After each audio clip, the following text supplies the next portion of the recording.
আমরা আসছি কালকিন থেকে চরমনে পীর সাহেব হুজুর পাঠাইছে কোনো হিন্দু সম্প্রদায়ের মন্দির, কোনো উপাসনালয় যাতে কোনো খুনিরা, কোনো মানুষ সন্ত্রাসীরা না ভাঙতে পারে, এই জন্য হুজুরের প্রত্যেকটা বাংলাদেশ প্রত্যেকটা মানে হিন্দু যে মন্দির আছে এই মন্দিরগুলো যেতে বলছে আমাদেরকে যে সব জায়গায় ডিউটি দাও তোমরা, যাতে তাদের কোনো ক্ষতি না করতে পারে। তাদের যদি কেউ ক্ষতি করে সরকার অর্থাৎ সেনাবাহিনীর কাছে জানাইতে বলছে যে অমুক লোকগুলো করছে।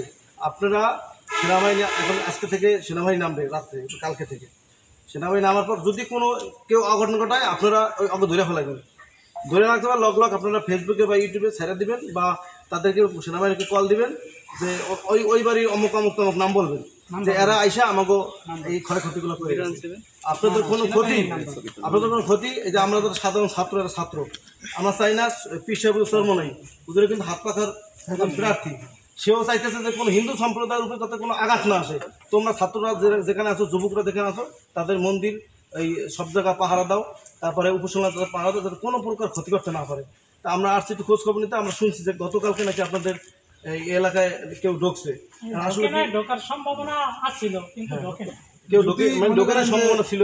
যদি বেশি মনে হয় তাহলে আমাদের জানাবেন, আমরা ভিডিও করে নাম্বারটা মানে সেনাবাহিনীর নাম্বার মানে আপনারা আতঙ্কে ছিলেন কালকে, এই তো আমরা সতর্ক ছিলাম কালকে আমরা মোবাইল যাই হোক আপনারাও সতর্ক থাকবেন, কোনো ভয় নাই।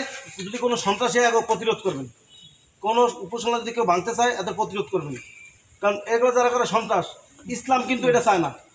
ইসলাম চায় শান্তি, অন্য ধর্মের অবলম্বী লোকও শান্তিতে বসবাস করবে, কাউকে জোর করে আর তার কোনো উপাসনায় ভাঙা যাবে না।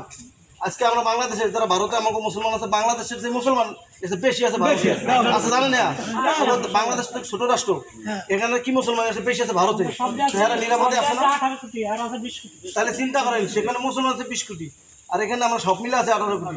তাহলে আমাদের কথা হলো যে আপনারা কোনো সন্ত্রাসী যদি এরকম করতে চায় তাকে ছাড় দিবেন না। প্রয়োজনে সেনাবাহিনীরা এই যে আছে তত্ত্ব সরকার অনেক দিতে হবে, আপনারা তাদেরকে জানাবেন, তাদের ফোন নাম্বার দিয়ে যাচ্ছি। আর প্রয়োজনে আমরাও কাউকে এই চরমনাই পীর সাহেব হুজুরের নেতৃত্বে আসছি, যদি এরকম কোনো ঘটনা ঘটে আমাদেরও জানাইতে পারবেন, আমাদের নাম্বার দিয়ে দিতেছি। আমরা অন্তত যত পারি আমরা হেল্প করবো। আমার লোক না ছিল আমরা তো চিনবো কারা এগুলো করলো, ওদের আমরা সরকারের হাতে আইনের হাতে সুবদ্ধ করে দেবো। আপনারা কাউকে ছাড় দেবেন না, কোনো ভয় নাই, যাতে না এসে আপনাদের এগুলো ক্ষতি না করতে পারে।